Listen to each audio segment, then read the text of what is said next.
Hi, DDA community. I'm Emma Shapiro. I'm the editor at large of Don't Delete Art. And today we're going to be talking to artist Armando Cabba. He's a painter. He is also one of the most eloquent and sincere artists, bridging the gap between worlds that many in the art community don't know or don't want to acknowledge are intrinsically linked. Armando has been an outspoken artist against censorship, but not just that. He's a champion of sensuality in art, finding your innermost desires as an artist and an art viewer.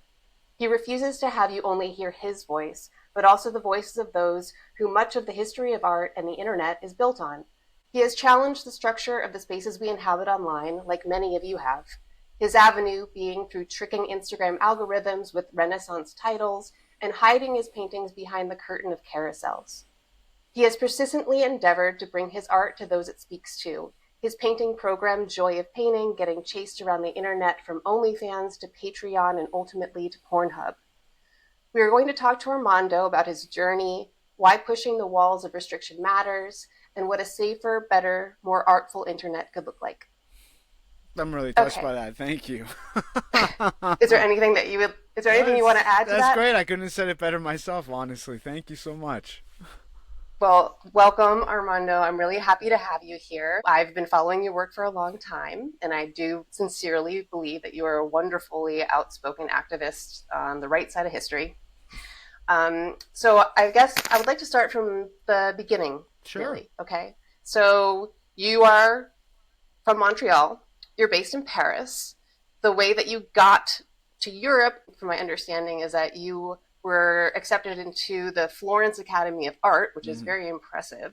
So how did that start? And then what was your journey from there into Paris and your painting experience? It was a rocky one, I think, once I got into the Florence Academy. I think it was one of these schools where I really looked up to it and had this very, romanticized idea of what would be happening. And then when I got accepted, I was excited, got the visa ready, made the big move to Europe, and it kind of turned into something that I wasn't aligned with. I found it was very rigid.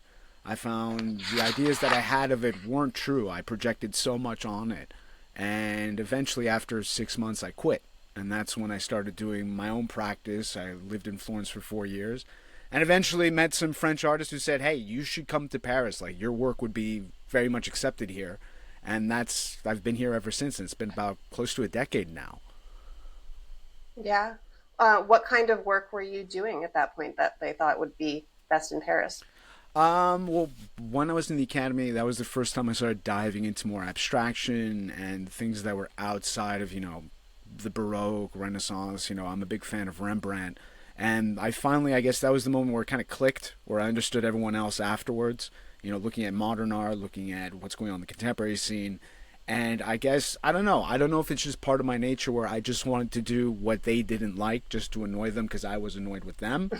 So it kind of snowballed into this where I had this own studio and I just stopped going to my classes. I just was tired of copying drawings of other sculptures over and over again to the millimeter. It's not to say that the technique isn't there for them, but it just remained stagnant. And I noticed with every artist there, it didn't grow. There was no lead to expression outside of how real can I get this, like how we're only going to work with live models. Everything after, the Renaissance, after the Baroque, is not really considered art, and I had a big disagreement with it. And for my own creativity, I had to get out of there. Hmm. Yeah, the atelier system is like, it's really beautiful. I come out of that system myself.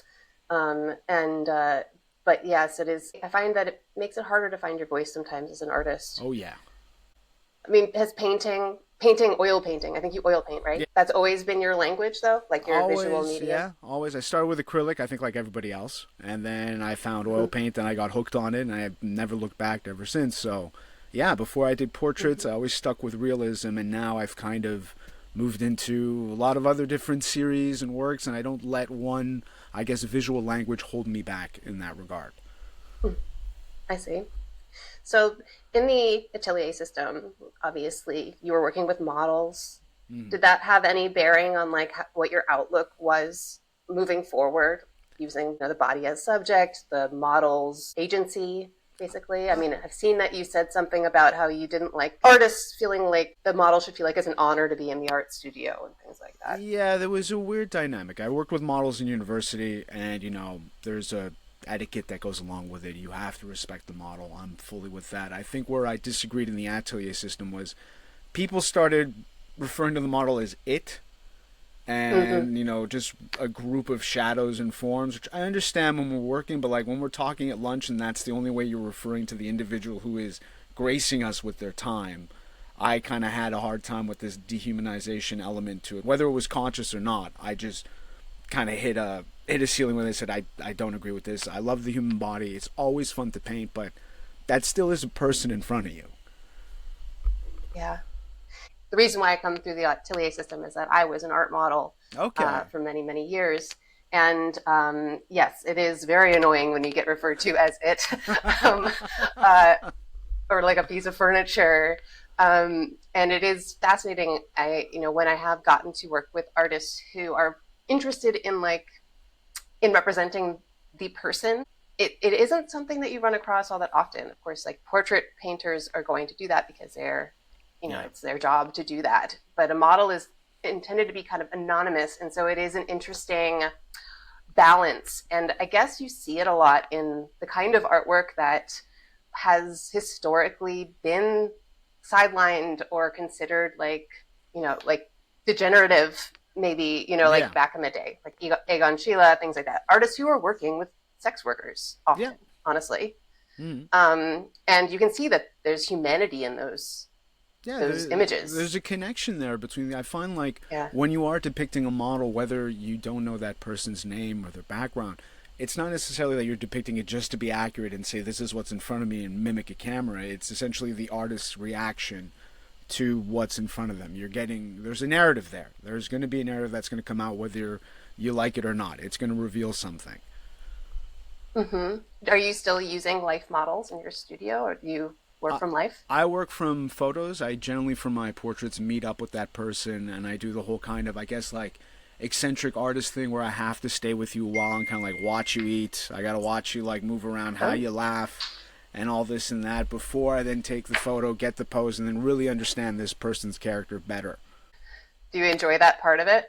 Oh yeah, it's fun. It's fun. I mean, for me, it's just an excuse. Hey, we go to the bar, we get drinks, we'll go for lunch, we'll Mm-hmm. hang out, and it just lets me connect a bit more with that person as opposed to just saying, "Hey, I'm going to paint you because think you're pretty or like it'll look good on canvas." It's something deeper than that.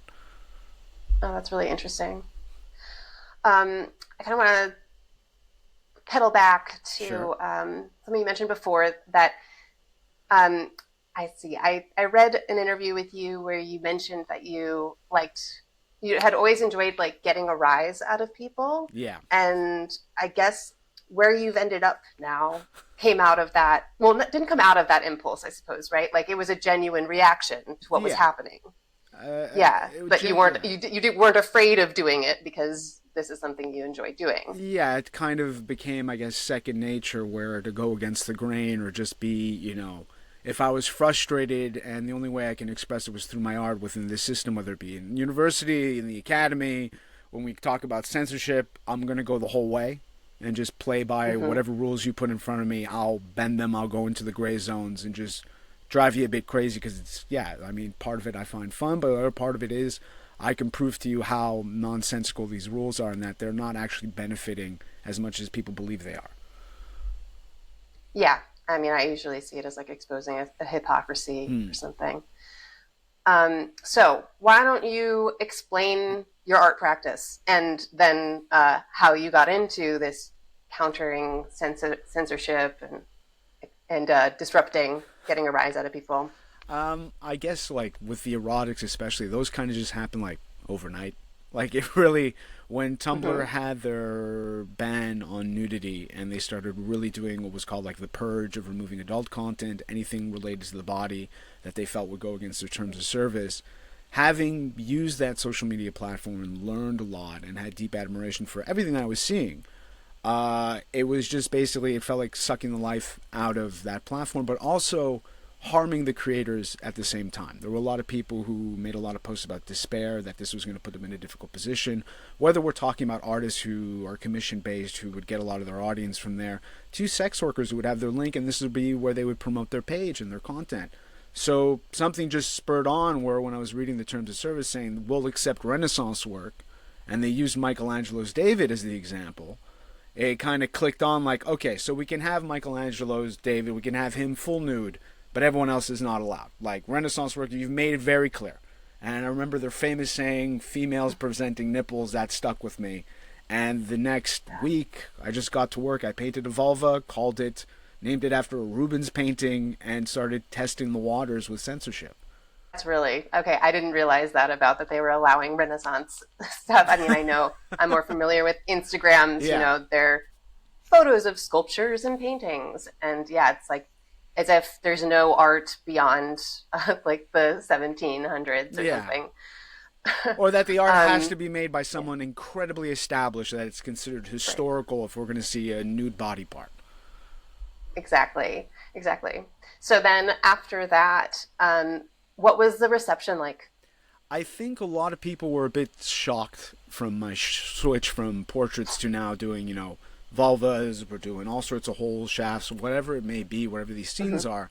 But people understood. They were reading the caption, they saw the biblical hashtags, and I was open to chat about it with certain people, but everyone seemed to have liked it, and that's what actually grew my audience and allowed me to find, the sex positive community. It just kind of went from there. I never had much pushback as people would think. Probably feel if I wasn't, a white cisgendered man doing this, I probably would get a lot more hate and probably be demonized a lot more. Maybe. But no, it was well received. And then, the famous Instagram change in terms of service in 2020 hit, which was very familiar to what happened with Tumblr. And from then on, it just became more and more difficult to get work on there. Right. So as far as like finding the meaning for you in this work, like at first it was reactive, Mm. right? Using your skill to make a point, and then finding a community that was very receptive to Mm. it, where maybe the more traditional art world, if you didn't get a violent reaction to it, maybe they just sort of turned away from it, because I find that that's what happens. There's sort of this line, an invisible line between like what's considered erotic art and what's considered fine art. Yeah.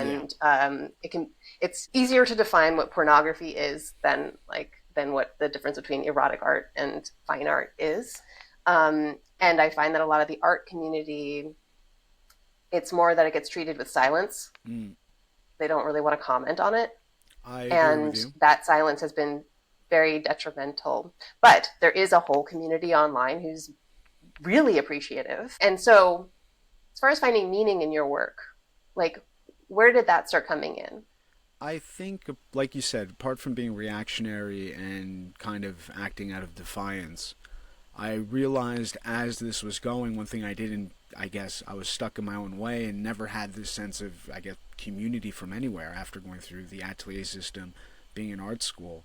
When I realized that what the importance was of my work to others, where it was helping them accept themselves, their bodies, their sexuality, and just even just enjoying it, period, and finding this was, a really interesting piece of activism, I started shifting the meaning towards the celebration of this, celebration of all bodies, celebration of, the voices that are constantly being silenced, and trying to do what I can to uplift it and just pass the microphone through this art. So now, if you ask me what the meaning of it now is, I kind of see it as I'm in service to others. I'm an admirer of this. I find myself, the same way an artist would approach a landscape is the same way I approach the human body. It's just from a point of beauty and just happy to be there, basically, and wanting to do my best with my skills to capture it. You have had opportunities, obviously, to show your work in many different Mm. environments. If it was embraced by like the fine art world, how would you see that?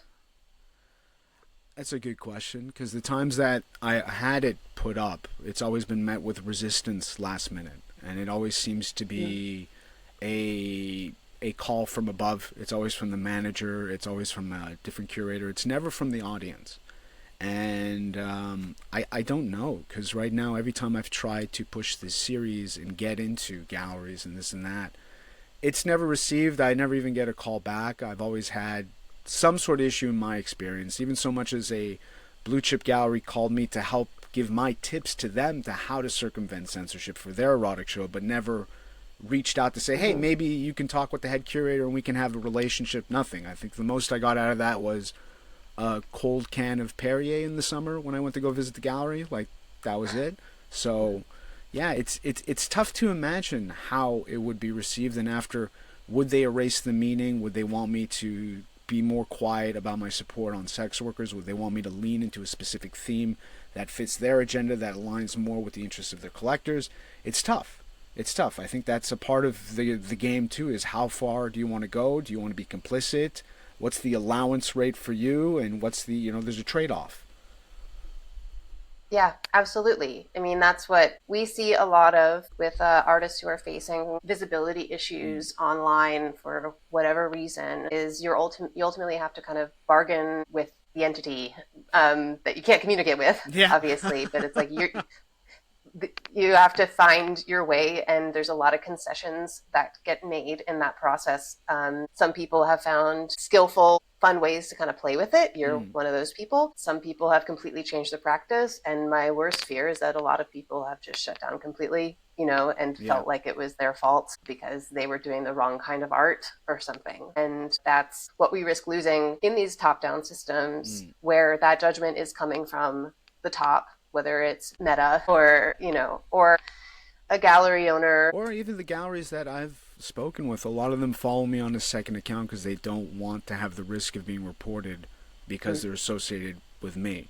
Which is, I Uh-huh. understand the preservation and safety of your social media presence when you're trying to run a gallery and all that, but the other side of it is that it does feel hurtful. It's like, great, like you have to speak to me through a different channel because you're that scared, and then like, what message is that sent to other artists where it's like, I don't want to be seen in public with you, in quotation marks, Yeah. but I'll speak with you through this burner account, and we can go from there because I don't want to risk anything I'm doing with you, but yet I don't think you're valuable enough to take that risk. Yeah. Do you have relationships with other artists who are dealing with the same issue? I do. I've had, there's one of my friends here, his name's Gonzalo. He's a erotic artist here in Paris. And he gets the same thing. And I find for his work, it's not as graphic and upfront as mine, but he gets flagged, and that's how our friendship started. We started talking through that. There are other artists internationally where we go through this of like, what are you getting flagged for this time? Like, what is the reasoning? And, when we're trying to reappeal, it feels like we're just rolling the slot machine. You have no idea what's going to happen, but the house always wins at the end Right. of the day. Right. So speaking of like online getting flagged, etc., I mean, I imagine you found a lot of your community from being online. Yeah, Is that true? that is Yeah. true. Yeah. And I mean, of course, the Joy of Painting series, is that something you're still doing? That's still an ongoing, I'm still doing uh, that. Even if I can't that's great. promote it, even if I can't Yeah. share it on any other platform, for me, I realized in this time with censorship that if no one can see my art and no one knows what I'm up to, do I still make it at the end of the day? And that gave me a bit of a Hmm. crisis of, I understand artists wanting to shift, do something else. People have to pay their bills. Like, I want all artists to make money from their art. And it becomes very difficult where you ask yourself your own integrity of, if this doesn't sell, if no one even looks at it, if I can't even share this with the world, will I still show up in the morning to go in my studio and make it? And for me, the answer is yes. I still do it. Well, what has your experience online been? Like where you've been chased around for your painting show, Yeah. as I mentioned up top, for interesting reasons. I think it would be great if you walked us through that a Sure. bit. Sure. I mean, when I first had the idea for the show to basically teach people how to do erotic painting, I was wondering where to go. I wasn't sure, and then because having a lot of friends who are in the sex worker community said like you should give OnlyFans a shot. Like that would be a space where you won't get censored. Go there. So the show originated on that platform, and the reason why I left after a while was because there was a demand for prints, and I saw Patreon was offering a kind of merch, and I wanted to give my audience something a bit more So I moved from OnlyFans not because of censorship, just because, hey, this might be the right avenue. There's other erotic artists on there, so maybe this is going to be the right fit. And it worked out for, I think, 6 months until terms of service came down on me. And they said what I was making was pornographic, that they gave me an option for a week to edit over 50 videos so that there wouldn't be any reference image or anything what they defined as pornographic. I had issues with the prints that never got out. They took the fee out of my monthly subscribers for prints, but never printed them because there was another terms of service with their printing company that I never saw. So you're now struggling with two terms of service. Then you add Vimeo on top of it, so you have three that you have to juggle with as an artist. And I realized I just got to get out of here. And Patreon was just giving me more and more headaches and no wiggle room. And finally, I reached out to Pornhub, and within 15 minutes, they got back to me. They said, "Here's the sign-up sheet. We'd love to have the show. Get on our platform."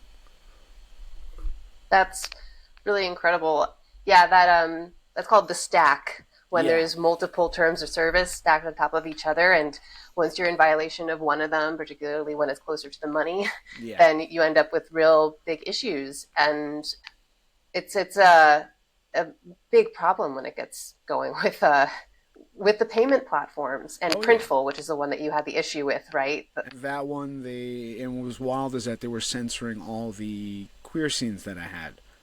And it was Mm, what was crazy to me that this was happening at the beginning of June. So I went on their social media and they're rolling out the whole Pride thing. And I was like, guys, like this is so counterproductive, and you guys are being hypocritical. And the reason why I was hmm. flagged is because I broke their one rule that said my art is considered obscene. And I never had a true dialogue with them. I always had to speak through a third party through Patreon, who only revealed to me that, hey, when you signed up for us, you agreed to these other terms of service, which wasn't clear. I never knew it was Printful. I thought it was Yeah. Patreon. Plus, you can't upload your videos directly. You have to get a contract and an account with Vimeo, so you have to juggle with them if they come down on you. So it just was. It's a lot to think about and absorb as an artist if you just want to get your work out there. It's a lot. Yeah, we put so much work and effort, and every year there's more effort that needs to get put into Yeah. to being a successful artist. More platforms you have to be on, more ways you have to be present, more ways you have to donate your time and your Mm. efforts to things. And like when all that productivity and work gets taken away when you're trying to build something, I mean, that's when it hurts the most, Oh yeah. and when it is hardest to carry on, um, and have your community follow you wherever you're going next. Yeah, if they're gonna, yeah, that's another thing. If they're all gonna move to Pornhub now, on Pornhub being banned in certain states, it's difficult to reach certain audiences. The Right. one thing I can say with Pornhub compared to, Patreon, if we were going to talk about moderation, it's the only platform I've ever seen that I submit a video, it doesn't go up right away. It has to go and be revised and watched by someone before it's approved. That's one thing Mm-hmm. that I found very interesting compared to Patreon, who was arguing with me saying I fooled them or that this is completely unacceptable. Mm-hmm. Whereas now when I paint, I send it to Pornhub. I know it's going to take 72 hours for someone to watch it and be like, oh, okay, he's painting a vulva again. Let him put the video on. Everything here's fine. He signed all the documents. You agree on everything. And yeah, That's fascinating. Well, you perceive yourself as an activist.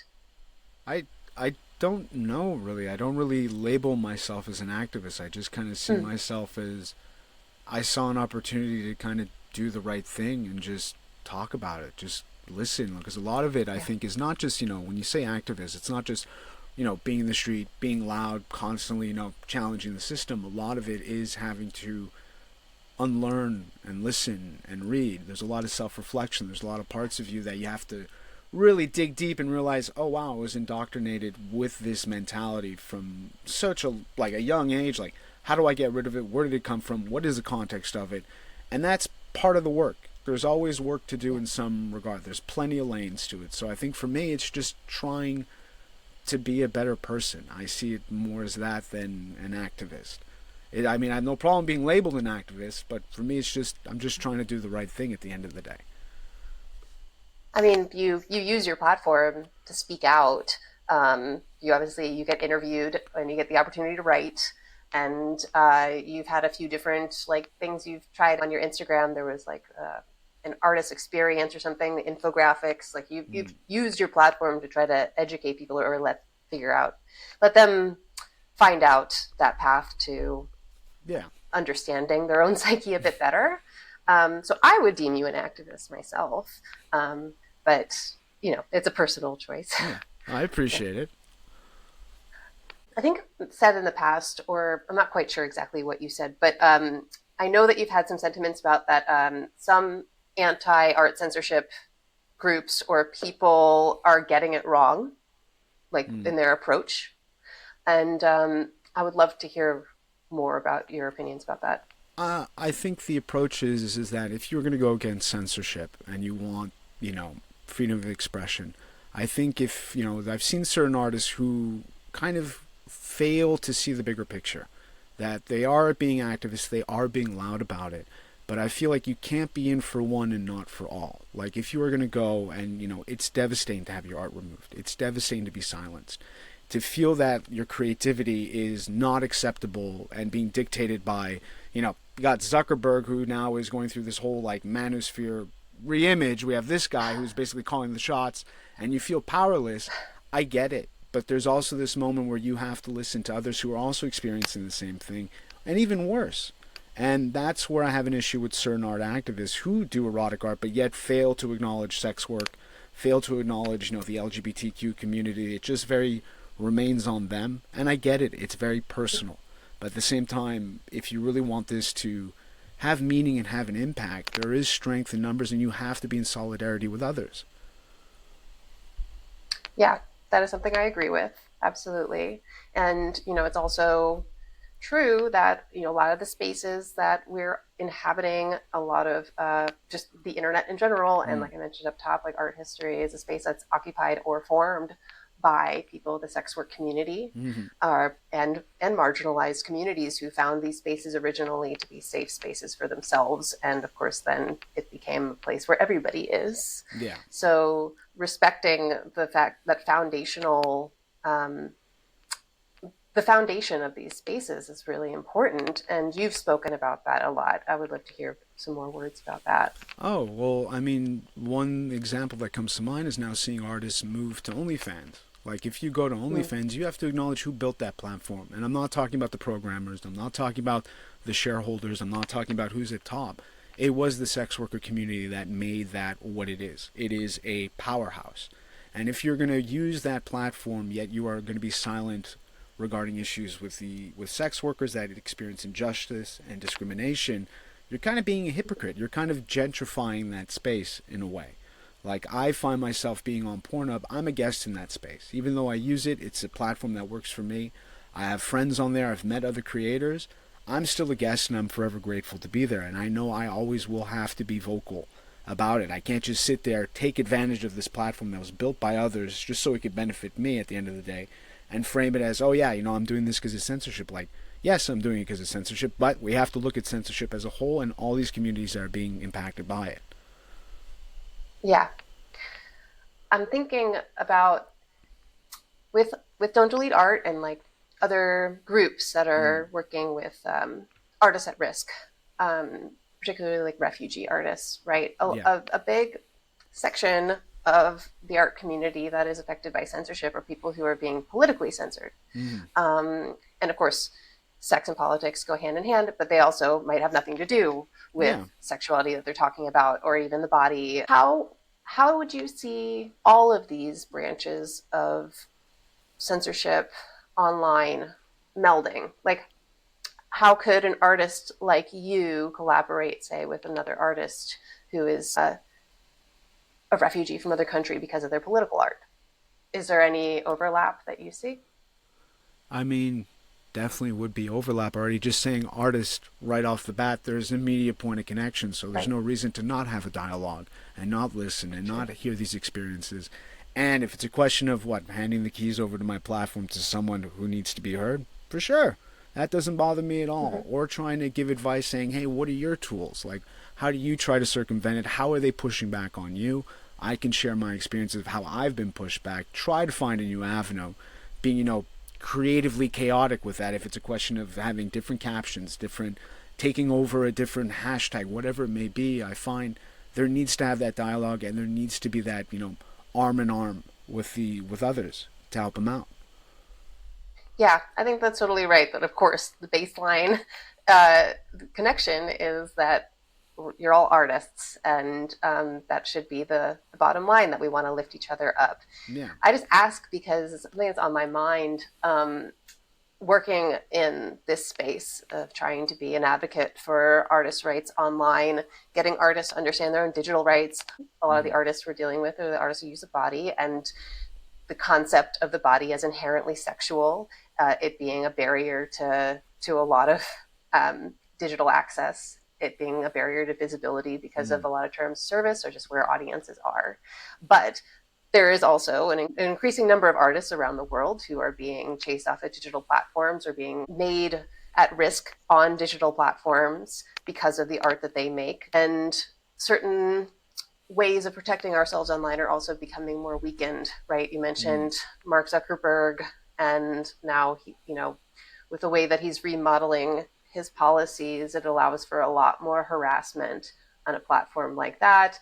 And as we're looking towards the future of internet regulation, we may see governments having more of a hand and taking advantage of being Mm. able to censor online spaces. So it's complicated when you're talking about all these different overlaps of artists who are unsafe online, and also wanting to advocate for the other overlaps in the Venn diagram, which are the sex workers, people who are being persecuted for the same reasons in a lot of directions. Um, and of course, we can't all do it all. So I'm just really glad that you're in this space, being an outspoken artist, speaking on behalf of the sex work community and erotic artists, and drawing those connections and making artists aware that they need to reevaluate any preconceived notions they have about these barriers between different forms of Mm. expression or what we value. I think that it's really um, an important thing that you've been doing and that you continue to do. And it's nice. You do it very calmly. I mean, it's kind of, it just becomes as regular as breathing. I mean, even when I'm offline, when it comes to people who try to judge me because I'm on Pornhub, I question them. I said, why are you judging? What is the issue? Mm-hmm. Like, oh, aren't you worried that it says that you make porn videos? Like, no. This community has always been the one that's uplifted me the most and has always been there for me at every turn in my career since doing erotic art. Why would I be upset that you're comparing me to the people that inspire me? And what are you thinking about when you hear sex work, or when you think this? Like, tell me what you think. Let's have a chat and let's try to dismantle it. If this is going to be the case, I'll challenge you on it. I'll hold your hand and help you follow through. You have a clearly a wonderful community around you and Yeah, people who totally understand. that's what matters most to me. And also, hey, I'm happy to wake up and be painting something that is very erotic at the end of the day. I love it. It makes me happy. So if I'm happy and someone wants to get upset with me for being experiencing joy with my own artwork, I mean, sorry, I'm not going to apologize for that. Well, I guess we should finish up our conversation, but I want to ask you if there's anything else you would like the art community who may be watching this to know about your work, about what you care. I mean, I think we covered a big portion of everything. I think if you're an artist and you find yourself being upset that you're censored, especially when they try to tell you, oh, you're soliciting sex and this and that, I think be careful of where you're framing your frustration. Be upset with the platform. Do not be upset that you are being compared to another group of people who are struggling far more than you and do need your support. Especially if you're an artist who's using their themes, their creativity, these types of bodies in your work, you have to 100% be on their side. And they need your help too. They want you to be there. But you got to show up and you got to really, I think, part of the work of being an activist is not just, trying to yell at Zuckerberg till he hears you. A lot of it is internal work. So think about it next time you get censored. Where can people find you, and what do you have coming up next? You can find me on Instagram. I'm still there, surprisingly. I still have not had any threat of deletion despite everything that I've done.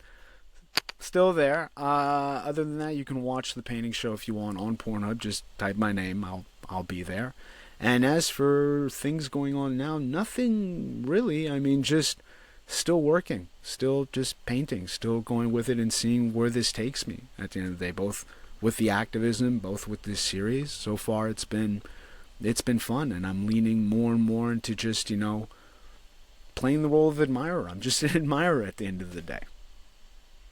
Do you take commissions? Do you, Yeah, it yeah. happens. If you want to have a commission, you can definitely ask for a commission. I find that's a whole nother conversation with how people approach me for that. But hey, Hmm. just be polite. That's all I gotta say. Just be polite, and there's no, Yeah.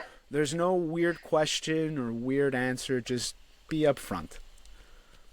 That does remind me to suggest to people to check out your Law and Order dick pic unit Yeah. artwork that you can find on Instagram. That is all about unsolicited dick Oh pics, yeah. and very much appreciated. But it's been Um, also on the topic of censorship. It's now actually come under fire. I've had that one come under oh, fire more than my erotics recently. that's that's crazy to me. It's yeah. The last one I posted, I think it got reported a total of 5 times. I had to go through 5 reappeals. So I don't know. Jeez, Once again, we don't this know is if it, a yeah, it's I'm this is basically just, doing yeah, the the masculinity, it's just toxic, oozing just out. Yeah, like I feel I'm doing Meta's manosphere. yeah, I'm just doing Meta's job here, but apparently, hey, I that's it. Like Well, go check it out, and you'll see what we're talking about and why that's it's quite absurd. yeah. Um, but thank you so much, Armando. Please check out his interview that'll be on the Don't Delete Art blog. And hopefully, we'll have some more interviews with some more artists and activists on this channel. And I'm really happy you joined us. I'm Thank happy you you. had me. Thank you so much.